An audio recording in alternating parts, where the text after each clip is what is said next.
isang pagbati na may ngiti sa aking mga labi. Naghahanap ba kayo ng makakatuwang sa pagre-review ng inyong anak? Meron yan sa DepEd. Ang ETULAY online tutorial ay libre at handog ng ating kagawaran sa pangunguna ng OUA ICTS EdTech.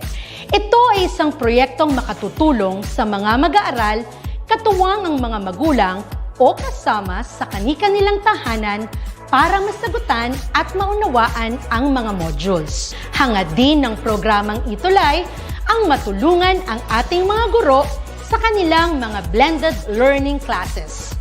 Ang ating ETULAY ay mula kinder hanggang senior high school. Bukod sa academics, meron din tayong mga special programs gaya ng All is Wellness, Reading and Math Remediation, Storytelling, Mommy TECHTALKS, Classes sa Gramatika, Speech Class, Financial Literacy, at marami pang iba. Pinalawig din ng ETULAY ang ating Alive program para sa mga mag-aaral mula grade 1 hanggang grade 3. Gayon din ay mayroon tayong ALS program at SPED tutorials na makasisigurong makakamit ng lahat ang inclusive education. May SPED hotline na rin para sa inyong mga katanungan patungkol sa special education. Kaya, subaybayan mula Lunes hanggang Biyernes, mula 9:00 ng umaga hanggang 7:00 ng gabi ang ating ETULAY. Sa ating pagtutulungan, maiaangat natin ang bawat isa. Ating itutulay ang pagkatuto upang di mapigil ang pag-aaral ng kabataang Pilipino. Itulay natin ito, sulong edukalidad.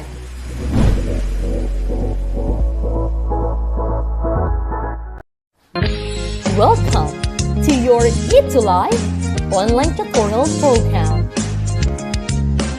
Tayo ay naglakbay sa nakaraang semester na puno ng pagkatuto at paglago. Join us again as we welcome the second semester of the academic year 2021-2022 dito sa inyong klaseng ETULAY. Here are your new tastic tutors at your service. ETULAY ang gabay sa pagkatuto. ETULAY edukasyon itatawid sa'yo. ETULAY paaralan di lalayo sa'yo. ETULAY sa makabagong panahon. ETULAY para sa kabataang Pilipino. Every Thursday from 4 p.m. to 6 p.m. Huwag kayong mawawala. Ating patuloy na saliksikin ang hiwaga ng humanidades at agham panlipunan. Laging tandaan, ikaw ang best tuwing Huwebes. Maling impormasyon, katotohanan nating ituro, paunlarin ang edukasyon. ETULAY ang gabay sa pagkatuto.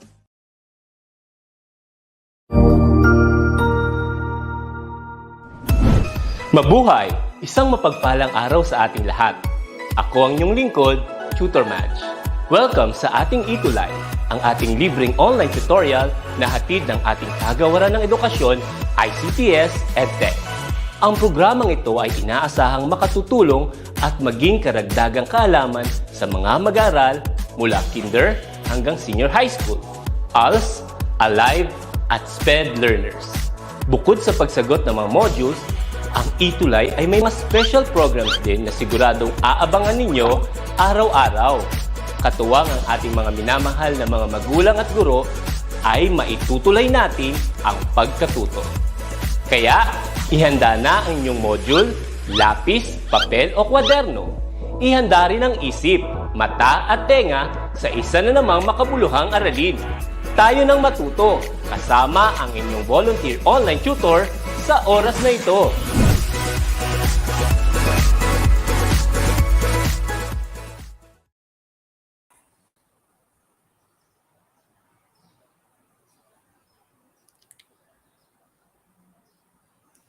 Alright, so isang yumstastic na hapon to our yumstastic cuties mula sa Luzon, Visayas at Mindanao. Welcome sa inyong DepEd Educational Online Tutorial Program. Ito ay handog sa inyo ng Department of Education sa pangunguna ng Educational Technology Unit. At hayaan nyo kaming samahan kayo sa isang makabuluhang hapon na pag-aaral. Kaya naman, humanda at sumamang saliksikin ang hiwaga ng humanidades at agham panlipunan. Okay, so good afternoon to all of the cuties who are tuning in right now. And before we go through to our discussions for today's session, allow me to greet our principal, Bartolome Sanggalang National High School Principal, Dr. Evelyn S. Reyes, Principal 4, and our Assistant School Principal, Ma'am Perla Romano. Good afternoon po sa ating lahat at sa lahat ng mga cuties na nakasubaybay ngayon sa ating direct tutor A. Thank you so much for without her, hindi tayo magsasucceed sa pagla-live sa ating Facebook at saka sa YouTube. Okay, so welcome to our Module 2 for the Quarter 4. And our Module 2, Quarter 4, entitled Empowerment and Advocacy of a Community Action Initiative. But before we proceed, lagi niyo po kaming susukbaybayan. Kasama ko po dito ay ang ating direct tutor A from SDO Nueva Ecija, and of course, at your service every Thursday afternoon from 4 p.m. to 4:40 p.m. Ayan. So, before we proceed to our discussion, allow me to mention the 3 objectives of our topic for today. So at the end of this episode, the tutor should be able to define empowerment and advocacy in connection with community action, describe significance, importance of commitment and action in participatory development for community well-being, and the third is promote empowerment and advocacy of a specific community action. So those are the 3 objectives of our topics.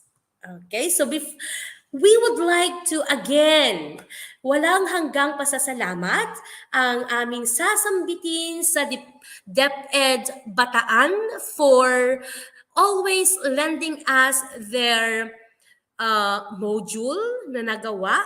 Dahil without these modules from DepEd Bataan, hindi po ganun magiging kasuccessful ng todo ang aming pagdidiscuss or pag-share sa inyo sapagkat sa kanila po lahat ng galing ng aming ginagamit ng mga modules. And for that, thank you DepEd Bataan. Okay? So again, we are already in our Module 2 for the Quarter 4 of our subject, Community Engagement, Solidarity, and Citizenship. And this module is entitled Empowerment and Advocacy of a Community Action Initiative. So, let's proceed to our discussion regarding this particular module. But, sabi nga, bago mag-proceed, kailangang malaman natin kung meron ba kayong mga konting natatandaan or natandaan sigurado or panigurado ang mga lessons na na-discuss ng ating napakagaling na tutor. Walang iba kundi si Tutor A. So let's proceed on the review of the previous lesson. So for the direction, allow me to read, draw the smiley if the statement is correct, and ang malungkot na emoticon if the sentence is incorrect.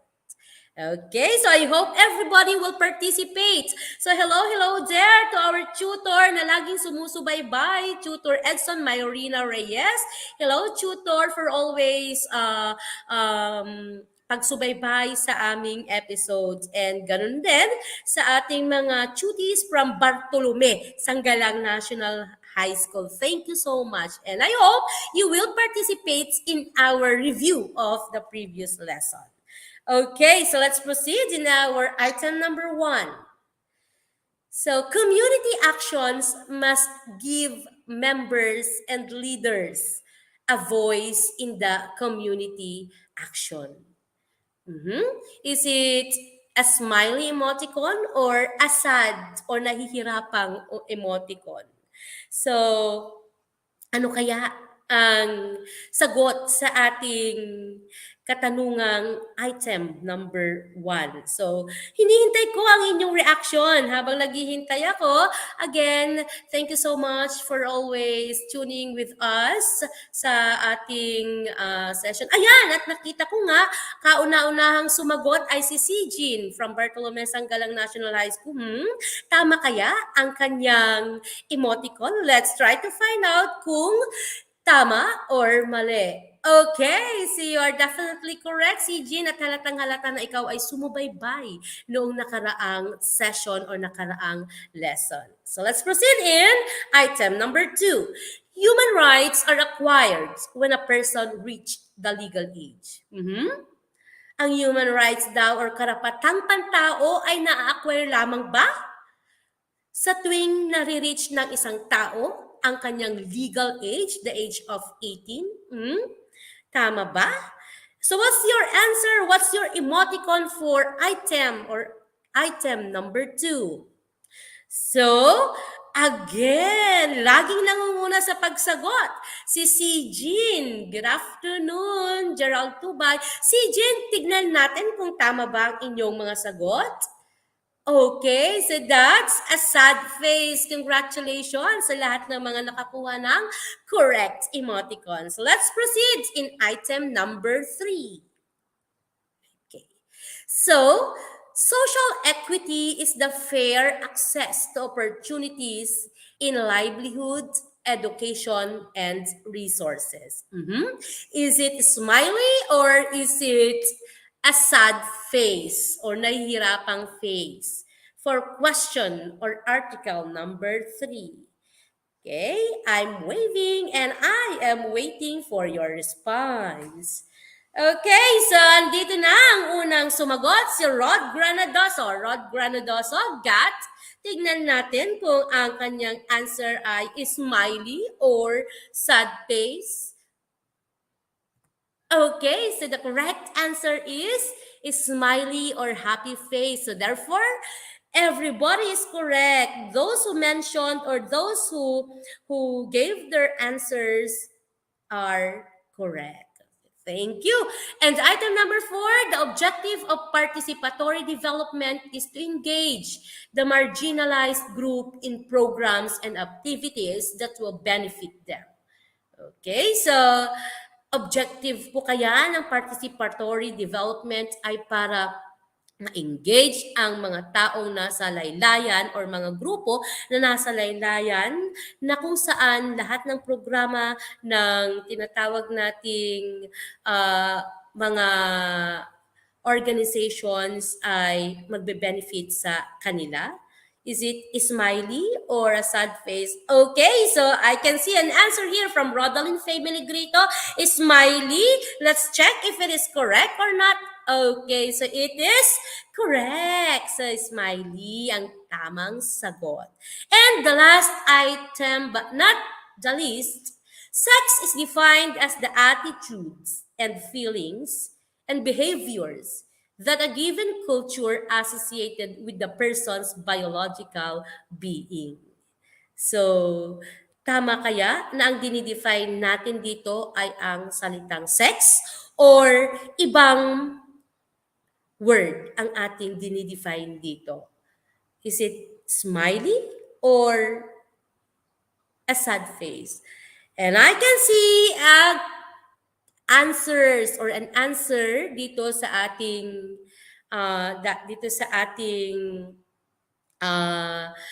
item number 5. So let's check if it is. Yes, nakita ko ang sagot ni Jasmine Galicia Kapinpin. You are correct. as well as Rodalyn Family Grito, you are correct with your answers. Okay, so thank you so much for participating in our assessment. So let's proceed. I think pwede na tayong mag-proceed sa ating lesson, which is the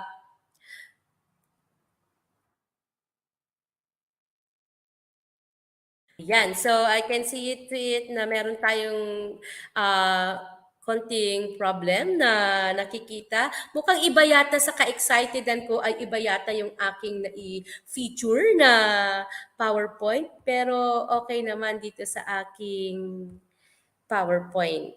Ayan.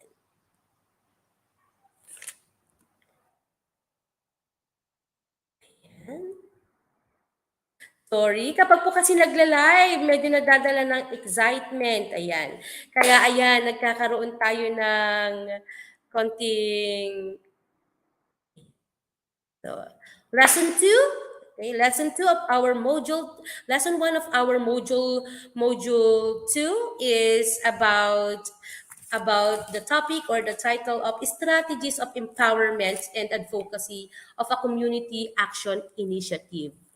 So this is somehow a very good topic nowadays since we have a lot of community action initiative na nagkalat or maraming may mabubuting puso pa rin na gustong tumulong or maraming mga gustong itulong sa ating mga kapwa lalong-lalo na sa palagian nating mga nababanggit na mga communities na nasa laylayan or mga marginalized group or marginalized communities. So to start with, understanding advocacy of community action initiative or plan is vital for people to be empowered.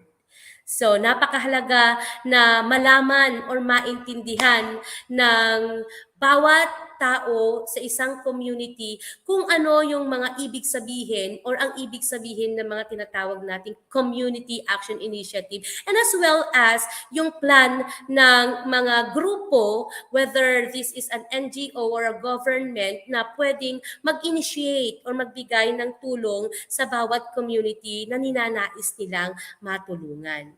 Communities all around the world are facing issues and problems that are needed to be resolved. Of course, lahat ng countries ay nakakaranas ng iba't ibang issues and problems na kailangan ay maintindihan or may makaintinding grupo or may mga mababait na puso na kailangan ay maresolba or matulungan sila sa kanilang mga dinaranas or mga nararanasang problema sa kanilang community. And it seems that every human being is seeking improvements in every aspect of human lives. Of course, lahat naman tayo ay nangangarap na somehow ay mabago or maiba yung takbo ng ating buhay na from a very down life ay sana ay maging ma-uplift ang uri ng pamumuhay na meron tayo or hindi man tayo sa ating kapwa o ang ating mga kapwa-tao na nangangailangan ng pag-care or pagtulong. They are seeking solutions to a certain issue or problem that community is facing. And in this regard, it is also reasonable that to say that the certain person who is embracing an advocacy is already also ready for empowerment, which is a vital in social change and improvement. So these groups or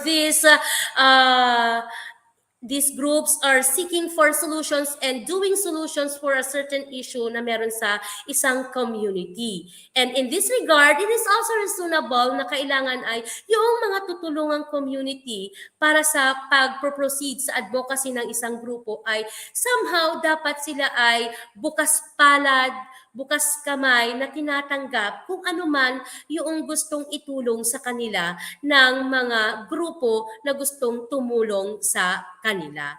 Somehow, it is vital in social change and improvement sapagkat ito ay napakahalaga na tinatanggap nila, nauunawaan nila kung ano yung gustong itulong sa kanila ng grupo na gustong tumulong sa kanila.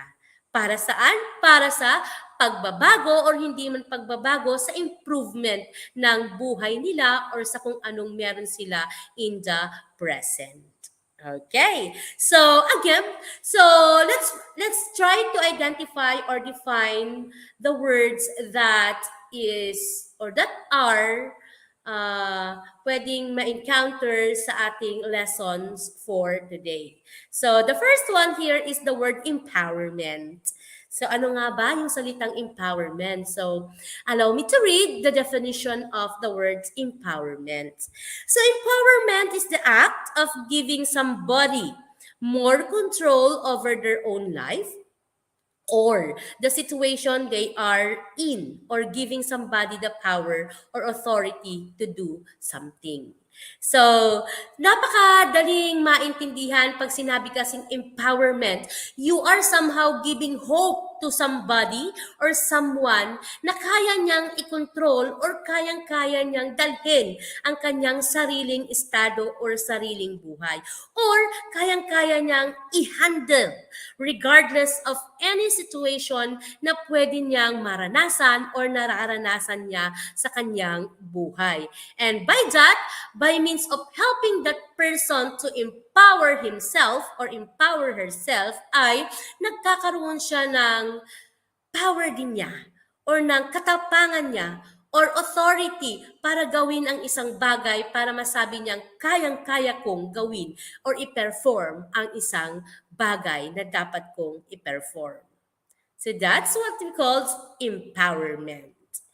So to proceed with our next topic, how empowerment and community action related. So paano nga ba nagkakaroon ng ugnayan or ano ang ugnayan na meron between empowerment and community action? So in connection with the community action, mai-empower mo ang isang community, and by that, ang isang community ay gagawin ang mga bagay na gusto mong gawin or gagawin ang mga bagay or actions na gustong ipagawa ng isang grupo na tumutulong sa kanila.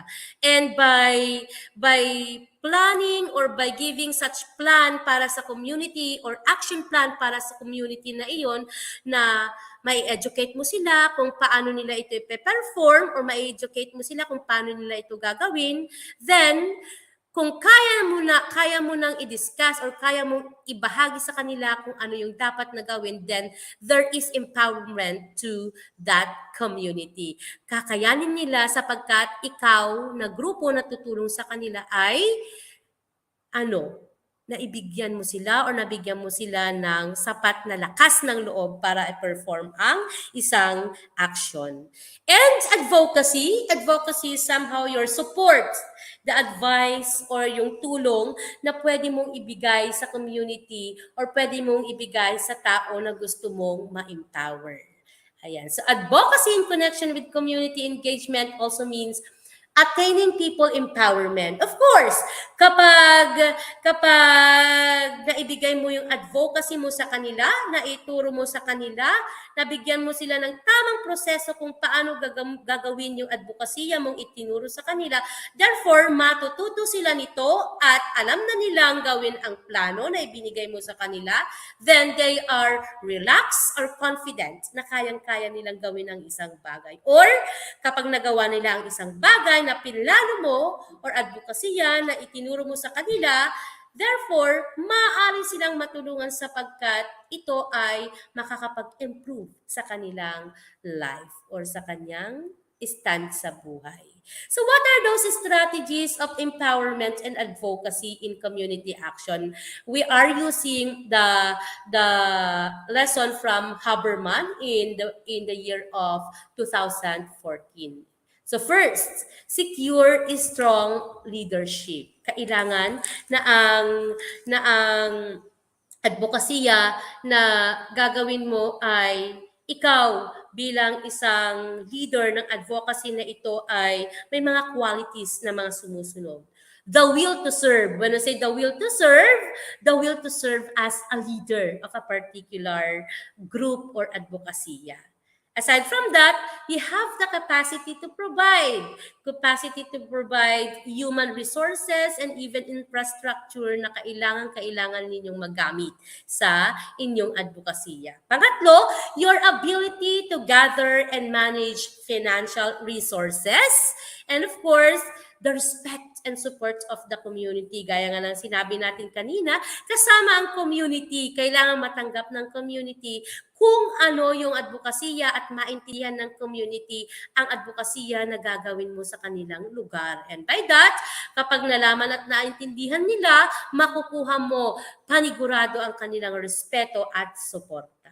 Pangalawa, establish formal structure. Anak, hindi mo kayang mag-isa na gawin ang isang advokasya. Kailangan mo ng mga kasama or mga galamay para magawa ang isang advokasya. At ito ay yung tinatawag nating mga organizational charge. Kailangan nyo ng bylaws. Bakit nyo ba gagawin ang isang bagay or ang isang advocacy? Pangatlo, engage the stakeholders. So dahil hindi mo kayang mag-isa, kailangan makakuha ka, ma-engage mo yung iba't ibang grupo, ang gobyerno, local government man yan, or mga private na organization man yan, at ang community of course, kailangan mo silang ma-engage para doon sa advocacy na gagawin natin or gagawin mo. Conduct a needs assessment. So, hindi tayo magkakandak ng isang plano or advocacy na wala namang dumaang survey or evaluation kung ano talaga ang mga importanteng pangangailangan ng isang community na gusto nating tulungan. So, the results of the survey then guide your future action. Pangatlo, it's the fifth one, create a strategic plan.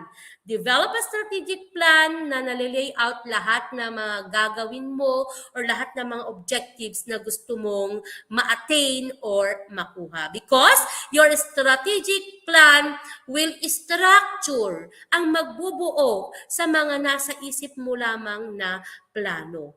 At ang mga planong ito ay dapat na nakatuon sa changes na pwedeng mangyari sa isang community or sa taong tutulungan mo, and by that somehow will empower the people or will empower the community that you are helping. So those are what we call the strategies of empowerment and advocacy of community action initiative. And next lesson, our lesson 3 is about the importance of commitment and action in participatory development. So let's proceed. All of the above stated concept must be incorporated with commitment and action. Thus, in this lesson, we are going to tackle about the importance of commitment and action in participatory development. So in here, we are going to discuss or talk about kung gaano ba ka-importante ang commitment at ang action. Hindi lang kasi pwedeng commitment lang, kailangan meron kang kilos or gawa in participatory development. So what is then participatory development? So the definition says here, it generally aims to engage the marginalized in development projects which are designed and initiated for their own benefit. So these are what we call engaging the marginalized group in the development of your project or in the development of your advocacy para sa kanila or para sa community na iyong tutulungan. So who are those stakeholders in participatory developments? We have here, of course, number 1, the general public. The government, if they are going to give help to your advocacy or to your plans. Representative assemblies, the civil society organization or the CSOs, private sectors, and even, of course, important is are the donors and international financial institution. And those are the people involved in participatory development. So we have here 4 forms of participatory development. So number 1 here is the passive participation. So pag sinabi nating passive, guys, participation is at the minimum. So the stakeholders are just informed about the plans, and people just participate by being told what is going to happen or has already happened. So dito, last lang yung participation ng ating mga stakeholders. So ang meron lang dito, papaalam nila yung project, yung progress ng project, and kung ito ba ay ginagawa na or ito ba ay nagawa na or na-perform na. So next is the participation by collaboration. So stakeholders with predetermined goals participates during the discussion, analysis, and decision making. So in here, ang kailangan lamang na magpa-participate dito na ay yung mga tao may kinalaman sa pagpaplano, sa pag-analyze ng plan na gagawin sa isang community, and of course, they are more in the decision making. Okay? Pangatlo, pang-apat ay ang empowerment participation. So empowerment participation is, of course, the stakeholders actively participate. So gaya ng sinabi natin kanina, hindi lamang commitment ang kailangan at the end ay meron din tayong action na gagawin. Active participation is empowerment participation, wherein stakeholders are considered co-equal partners with the external experts. So as we can see, lahat ng mga nandyan sa picture na or graphics na nakikita ninyo, nandyan na yung mga community na tinutulungan, yung mga taong nagsagawa ng plano, at yung mga taong bumuo ng plano or yung grupo na bumuo ng plano. So, allow me to give to you or to leave to you a particular saying from Don Ward: enthusiasm is contagious, starts an epidemic. So, kung ang COVID-19 ay pandemic, sa enthusiasm naman, kailangan na ito ay maibahagi, isiwalat, sapagkat kapag ikaw ay nag-start ng iyong enthusiasm at naibigay mo ito or naitanghal mo ito or naibahagi mo ito sa ibang tao, it is contagious, nakakahawa. So, why not start an epidemic? Ayan. So, those are the lessons that we had for today's session. Strategies of empowerment and advocacy of community action initiative, and the forms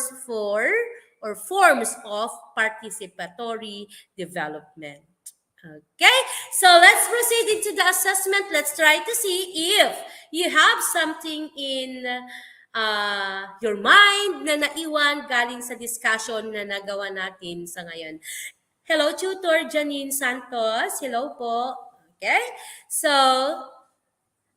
for item number 1, so empowerment is the act of giving somebody more control over their own life. Is it a smiley or a sad face? So let's try to see kung nandito pa, present pa kaya ang ating mga cuties na nandito ngayon. Special mention to IZ Rebeliosa from 10 Marcos, from Dr. Pablito B. Mendoza National High School. Hello, hello, hello. Okay? Andito pa kaya ang ating mga cuties? How about Karen Calderon? How about Sijin? Okay, so I can see an answer here. Sijin answered a sad face. So let's check if it is smiley or sad. Si Jin. Okay. Okay, marami ding nakakuha ng mga correct answer, correct smiley. Special mention to Leslie Ninya Rebultan. You are correct. Because the answer is empowerment is the act of giving somebody more control over their own life. Second item, advocacy is the situation wherein somebody is giving the power or authority to do something. Ito ba advocacy or another term? Okay, so I can see a perfect answer. Rod Granadoso commented the sad face. Okay, thank you so much for your response. Third Leader should possess only one of these characteristics. So nakikita naman natin na ang sagot ay na-reveal na. So tama. Tama kung may sumagot ng kanyang sad face. Leader should possess all of the following characteristics: the will to serve, the capacity to provide, financial stability, and the ability to gather and manage financial resources, and the respect and support of the community. And the fourth item, the objective of participatory development is to engage the marginalized group in programs and activities that will benefit them. Smiley kaya ito or sad face kaya ito? Tignan natin kung merong mga magko-comment. So, number 4, answered by Sijen first. It's Smiley. Let's check if her answer is correct, as well as Rana May Baldube and Jogfeline Gamurot Hapon or Japon. Okay, so you are all correct with your answers. And last but not the least item number 5, stakeholders are not important in the success of community action plan. Hindi ba sila mahalaga? Ang mga stakeholders ba ay hindi mahalaga para sa success ng isang community action plan? For number 5, it is sad face. Yes, you are definitely correct. So, thank you so much, dear cuties, sapagkat hindi nyo ako iniwan. Kayo ay patuloy na nag-participate hanggang sa dulo. At yan naman ay labis namin ikinatutuwa bilang online tutors. Pinapahanga nyo ako sa inyong ginawa. And with that, dito po nagtatapos ang ating session for today para sa ating ikalawang linggo ng quarter 4. And I do hope that I will be seeing you again for the next week episode. At patuloy nyo kaming sinusubaybayan sa Humanities and Social Sciences from 4 p.m. hanggang sa pagpapatuloy ng iba't ibang subject. At lagi niyong tatandaan, ang ating subject ay tinatalakay sa araw ng Huwebes from 4 to 4:40 p.m. Kasama ko dyan ang ating tutor direct na si Tutor A. Thank you so much for your comments and suggestions. You may email us at edtech@deped.gov.ph. Ito ang inyong tutor Amor na laging nagsasabing, patuloy lang tayong mangarap. Okay, so dahil guys, cuties, ikaw ang best sa araw ng Huwebes. Bye! I hope to see you again for next week.